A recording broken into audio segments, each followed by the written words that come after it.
I think he's chasing Michael. And here's the difference. Michael Jordan makes you feel something, and LeBron doesn't.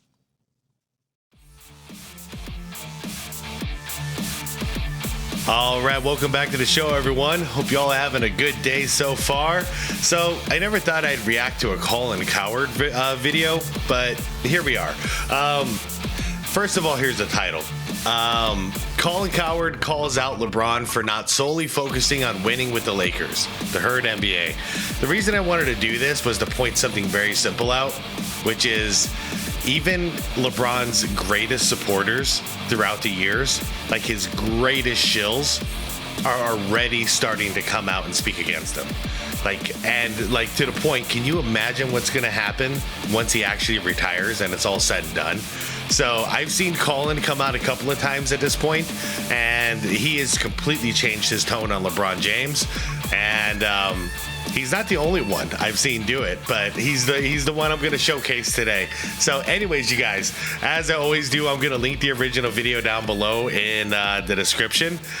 You also see a list of channel members. Shout out to channel members. By the way, this channel is The Herd with Colin Cowherd. Guys, like the video. Without further ado, let's get into this. Let's see what it's all about. J-Mac, interesting story. The Athletic kind of broke an interesting story, John Hollinger, where there were whispers in league circles that LeBron James, and we talked about it on this show, was looking at Dallas as a landing spot. We've talked about this. Great front line. Here comes Cooper Flagg. Better coach. And, let's be honest. If he went to Dallas, he would be the centerpiece. Even though he's older, LeBron in Dallas, every time he goes to a new team for 2 years, it's like, wow. Whereas in L.A., it's like Luka's team, and everybody knows it, new owners. It kind of feels like, nothing against LeBron, but he's not the future. But this is interesting. This is really interesting. So the Athletic does... By the way, I kind of like Dallas, and I really hope he doesn't go there, because he's just going to ruin it. We've been saying this now. I have been saying this for 3 to 4 weeks. Dallas is a better place to go. I mean, I get Cooper Flagg or Austin Reeves. I get AD or DeAndre Ayton. But LeBron wasn't willing, and this is what killed it, according to John Hollinger. He wasn't willing to leave $52 million on the table for a mid-level exemption. So don't think about that. LeBron's a billionaire. Here we go. I've been saying it so many times. Net worth $1.2 billion. Come on, dude. I guess you don't want to win. And that's okay. I guess you gave up on winning. He's a billionaire. And my take is with LeBron, Rich Paul told us it was all about winning. It's not anymore. No. I think Michael Jordan's still in his head. He knows in the basketball community, with basketball fans, he's never going to catch MJ. MJ is 6 for 6. MJ is more memorable. MJ's got the logo, the brand, and sells more shoes. He's more romanticized. Michael Jordan, there are a dozen plays to this day that you close your eyes and think about, and you can see Michael Jordan. Colin, when we think about basketball, we see an image of Michael Jordan. Do it, unless you're driving. With LeBron, there's one. That chase down block against the Warriors. That's it. And so I think at LeBron at this point, he's never going to catch him. He's never going to catch him in net worth. MJ's net worth is $3.5 billion. LeBron, even with the massive money he's paid, is $1 billion. That's why he wants to own a basketball team. Okay. First, let's unravel that. I can't believe Colin actually just straight out says it. In other words, even to Colin, who's a huge LeBron shill all these years, is saying, yeah, LeBron, it ain't happening. MJ's going to be the GOAT. Like, it's over. You didn't do it. Nice try. You didn't do it. So what's next is compete with Jordan. Compete with Jordan when it comes to money. Actually, considering their ages, LeBron could definitely win that battle if that's really something he's trying to do. Like, I made more money than Michael Jordan. That's a weird thing I can't relate to. But if he does it, he actually does have a good opportunity to make more than Michael Jordan in the end, when it's all said and done. But that's also inflation. So I think he's chasing Michael.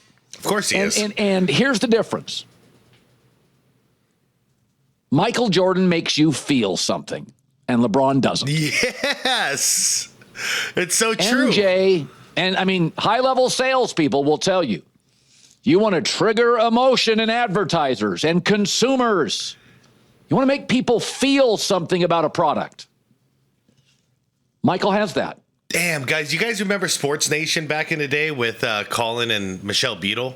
Like, I used to actually really I liked both of them, but I used to like Colin before 2010, like before that time, and then Colin became what he became for the last 15 years, like a total shill. He's starting to remind me of who he was again. Jordan did make us feel something, still to this day. You know, I'll get goosebumps, I'll get pumped up, I'll get amped up. You know, same thing when I was watching. Sorry, quick tangent. When I was watching that Bruce Lee documentary with you guys, yeah, that makes you feel something. LeBron doesn't make me feel anything positive. It's like it's a gross feeling. Like when I think of Diddy or something, it's just like ugh. You wear his shoes, you feel cool. You like being on that side of the argument. So Michael's richer, more memorable, bigger brand. And he makes you feel something. And LeBron doesn't. LeBron has kind of bounced around to the best basketball opportunity every chance he gets. Yeah. He's been the great basketball opportunist. Yes. And I've never criticized him for that. I understand it. His first stop, he got drafted to Cleveland. 7 years in, they couldn't get him another All-Star. I was on the bandwagon. Get to Miami. But my take is you probably should have stayed in Miami. That's an interesting one, you guys, because I've thought about this before. We all talk about what if he never left Cleveland? How would we feel about the dude? But what if he did leave Cleveland and then he went to Miami? All that stuff still happened, but he stayed there the rest of his career. I might feel a little different about the guy, you know, because then I couldn't call him like a team hopper or a ring chaser. You know, I would just be like, yeah, well, you know, it started out with a super team, so I don't really care about that. But then if he did that for another like 18 years or 17 years and he stayed there, you know, through all the ups and downs, I'd feel very different about LeBron James's career. But unfortunately, he didn't do that. He promised 8 rings in Miami and then stayed there 4 years and then continued to ring hunt. In fact, I'd argue the only time LeBron has ever made us feel something was when he went back to his hometown, when he went back to Akron and he won in Cleveland. Remember that letter, I'm going back home, made you feel something. Then he won in Cleveland, made you feel something. But he's sort of been the great basketball opportunist. Mm-hmm. And he's got more points and more assists, and he's been to more finals. I mean, I can't believe I'm agreeing with Colin so much right now, but I am. I'm really agreeing with Colin here. The proof is in the pudding. What's being talked about in the offseason right now? Again, you know, all over again, every single year. Where's he going next? Where is he going to go next? What super team is LeBron going to build next? These conversations have become normalized. We've never experienced this with any other player. So that's the proof right there to Colin that 100% he is the basketball opportunist. You know, whatever opportunities there are to sneak in and try to get a ring, he's going to do it. Never made us feel anything. I said this the other day. It does, because when you stack the deck and you win, that's nothing to celebrate. That's not a real win. You may have, you know, cheated the game and you won on paper, but everybody knows that wasn't the right way. Giannis, Dirk, those championships, we go, yeah, no one's taking that away from you. Nobody could touch that. Hey, Tiger Woods made you feel something. Scotty Scheffler's just great. Tiger definitely did. That's the difference. Arnold Palmer was more beloved than Jack Nicklaus. People loved Arnie. Why? Made you feel a certain way. Works in politics, works in sports. Michael Jordan still sells more shoes than LeBron. Just to give you the influence of Michael Jordan, he got Derek Jeter in his prime to wear his logo. Football jerseys all over this country. The Jordan logo. I know. It's wild. And Jordan hasn't played in an actual basketball game since what, 2003? May not seem that long ago. That's 22 freaking years. Okay? So the guy selling the most basketball shoes in 2025 has not played in front of an audience for us to see him for 22 years. I look at this, LeBron not taking for one time in his career, giving up money. Yeah. Mid-level exception to play with Cooper Flag. Okay, wait. I got to correct you on that one. When the trio united in Miami, they did all take a pay cut at that point. It wasn't a major pay cut, but they all did skim a little off the top so that they'd have some cap space for some free agents, which obviously they needed. But I believe back then they each took $20 million. All three of them split even. But that's the only time he's ever done it. And I can't believe he's not doing it now at the end of his career, but it also signifies that, combined with the narrative of like, rings are weird, championships are weird, I think that's what he was alluding to, that like he's given up on winning championships at this point. He's just trying to rack stats and make as much money as possible. Davis, Kyrie Irving, Derek Lively, better coach. No, I'm not going to do it. In 2016, LeBron said it, quote, "My motivation is the ghost I'm chasing." He played in Chicago. Yep. Even with this, I think Michael's still in his head. I want to go back to the story that we started the show where LeBron James was not willing to take a mid-level exception, but John Hollinger said there were whispers around the league that he should strongly consider, and he did, going to Dallas. Now, I've said before, I think Dallas is a much better situation going forward than the Lakers. Who's your best young player? For the Lakers, it's Austin Reeves. For the Mavericks, it's Cooper Flag. Not close. Who's your best big? Actually, we don't know that yet. I haven't seen Coop play in an official basketball game yet. He looks very promising. Don't jump the gun like that. We don't know. He could get injured. I mean, I hope he doesn't happen, but a lot of things can happen in a regular season. So hopefully, I wish the best for Coop, but I wouldn't automatically say he's better than Austin Reeves. Austin Reeves is actually pretty damn good. DeAndre Ayton he sucks. Or Anthony Davis? Ayton sucks. Better coach, Dallas. Better bench, Dallas. More size, Dallas. Not to mention, LeBron has played with Kyrie Irving and AD. The only bad thing about Dallas is I hear Kyrie might be out for the entire season. Correct me if I'm wrong on that one in the comments, but that's what I'm hearing, and that changes things a lot. That lineup would be stupid, by the way. But I don't want LeBron over there because I don't know, man. I like the Mavs, but then I don't like the Mavs anymore because Mark Cuban's gone, and the way things are being run over there right now, I don't know. It seems pretty more slimy moves in one season without Cuban in charge than all the seasons combined of Cuban in charge. So I'm not so sure about it. I'll just be real. I like Kyrie Irving, and I like AD. They're great basketball players, so I kind of wish them the best. So that's kind of why I'm rooting for the Mavs a little bit. And I said this, you could make a move to get LeBron in Dallas. You could give up 3 first-round picks, which the Lakers would take. They may not be great first-round picks. They want draft capital. You could give him 2 different bigs, Gafford, P.J. Washington, throw in Klay Thompson, maybe a Max Christie. You got a real team. So, and I think it comes back, and it's funny, with LeBron, Rich Paul keeps saying it's about winning, but to me, there's a reason Brady took pay cuts and Tim Duncan took pay cuts. They just wanted to win more. Yep. They told you by what they were taking, they wanted to win more. I think it's fascinating that LeBron's made almost as much as anybody in league history, and I don't begrudge him 1 second, but it's 2025. I mean, you could argue from business standpoint, it doesn't matter. LeBron was going to come to California. He was going to do all the Hollywood stuff. It hasn't meant anything. I mean, Hollywood, Chevron's left, In-N-Out Burger's left, Tesla's left, Hollywood's left, Oracle's left.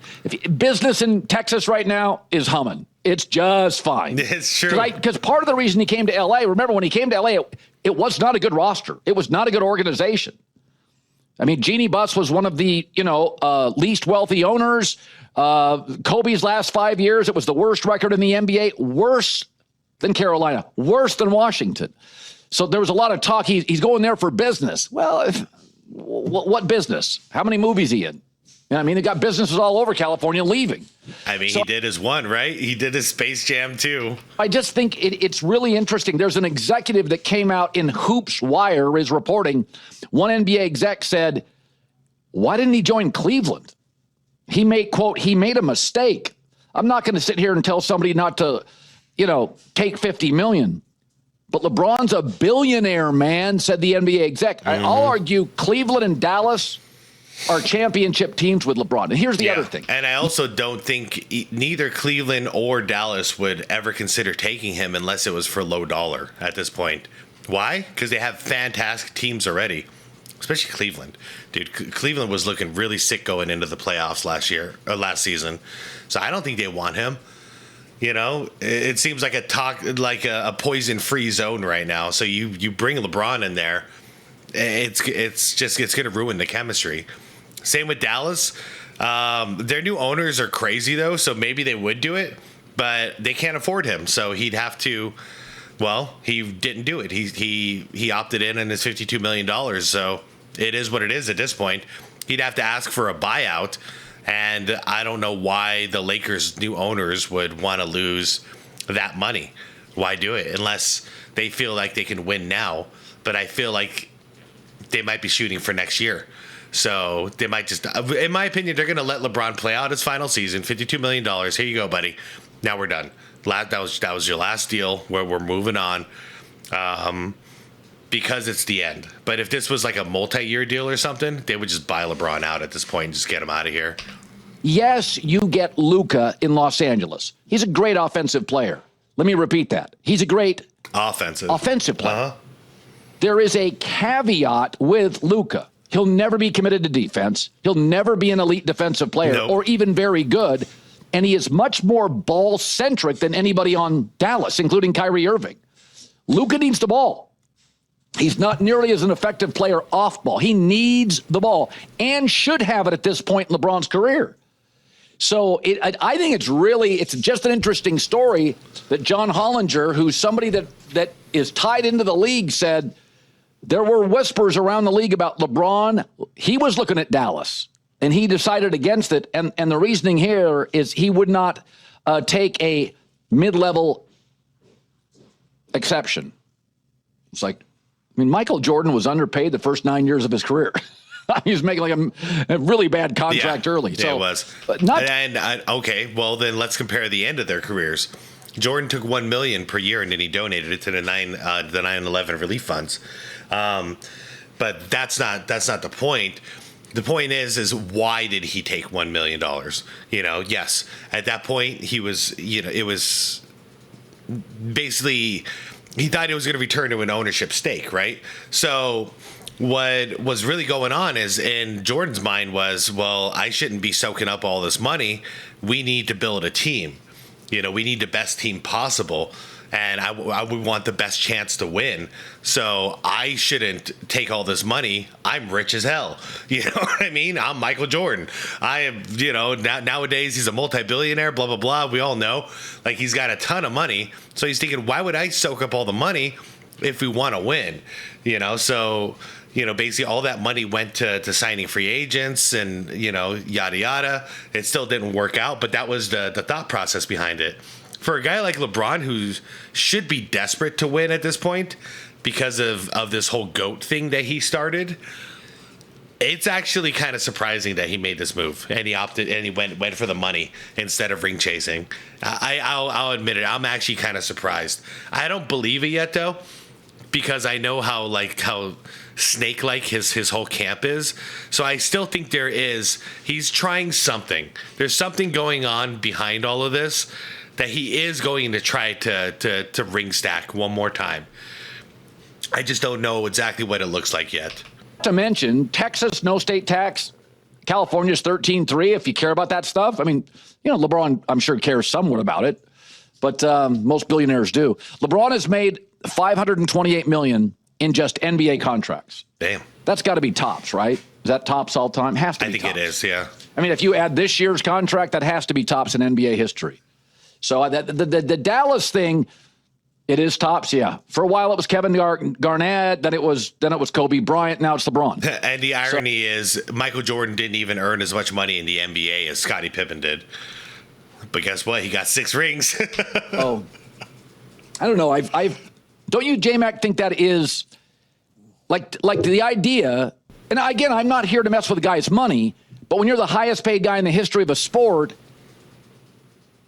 and you can move to your hometown or an incredibly business-friendly state where you could play with Kyrie, AD, a better coach, and the great domestic star. And here's the thing with LeBron. Whenever LeBron goes somewhere, even though Cooper Flag we're all very excited. When LeBron moves to a team for the first 2 years, it doesn't matter if he's the best player or not. He's the most interesting part of the team. Dwayne Wade may have the keys to the city. It was LeBron's team. Listen, I don't want to be conspiracy theory guy. So I did read the article this morning. I saw it. By the way, before he gets in, I'll clarify for myself too. I'm all about everybody getting paid as much as they can possibly get paid. Always. Every single one of us. My problem is the contradiction. You know, if you want to say money is my priority, then I'm like, freaking go for it, man. Go get that money. But if you're gonna say winning is my priority, you know, and also like I'm also gonna say like I'm the greatest of all time. Okay, you can't have both, dude. And that's my problem with the whole thing. I think they're trying to figure out a way for him to make his cake and eat it too.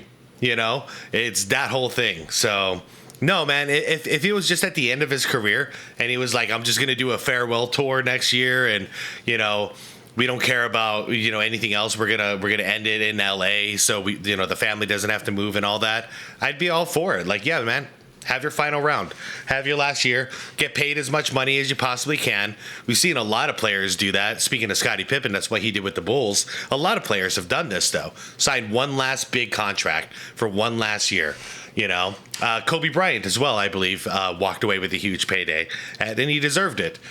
But the difference is they weren't threatening to leave because they wanted an opportunity to win. You know what I mean? And that's what the LeBron camp is doing. They're saying, oh, well, you know, if we understand and we respect that the Lakers are in a rebuild mode right now.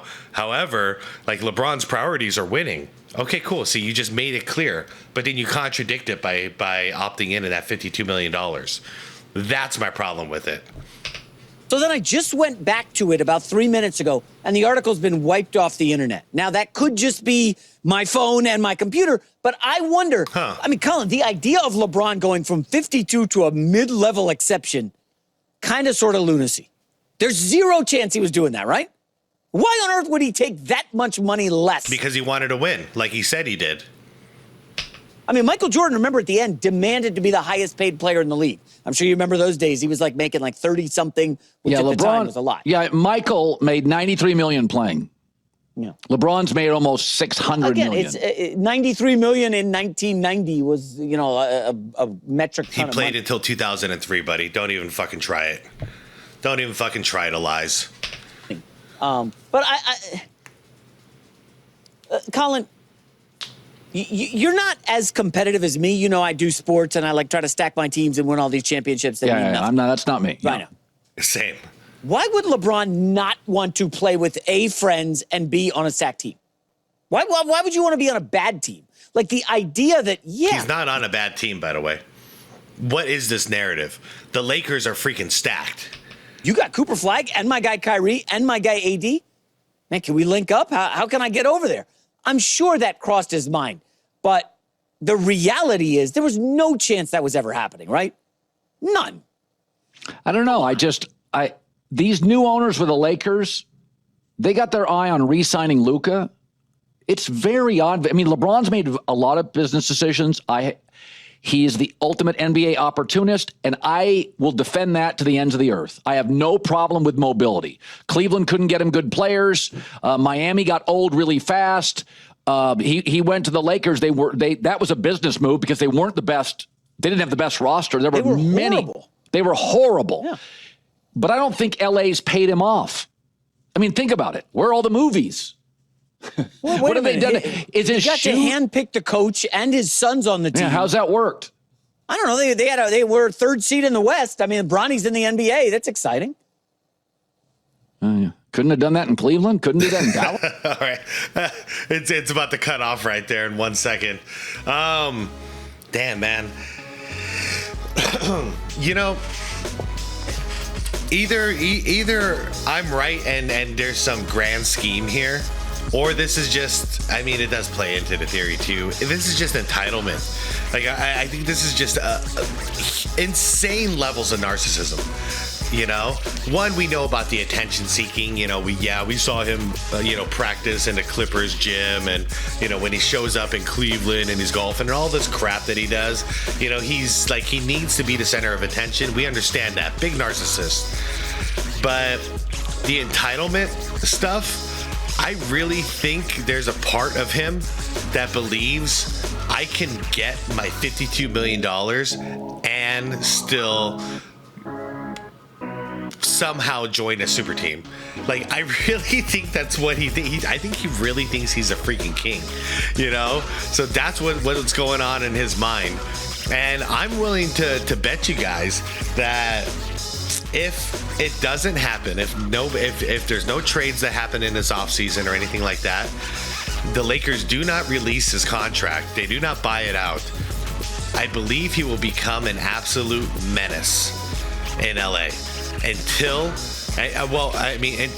the Lakers buy him out, or they just put up with it for 1 year and then he's done. You know what I mean? But I believe that's what's going to happen, because that's the next thing that happens when you're super entitled and you don't get what you want. You become an absolute freaking monster, Tasmanian devil. So that's kind of what I see in his future for next season.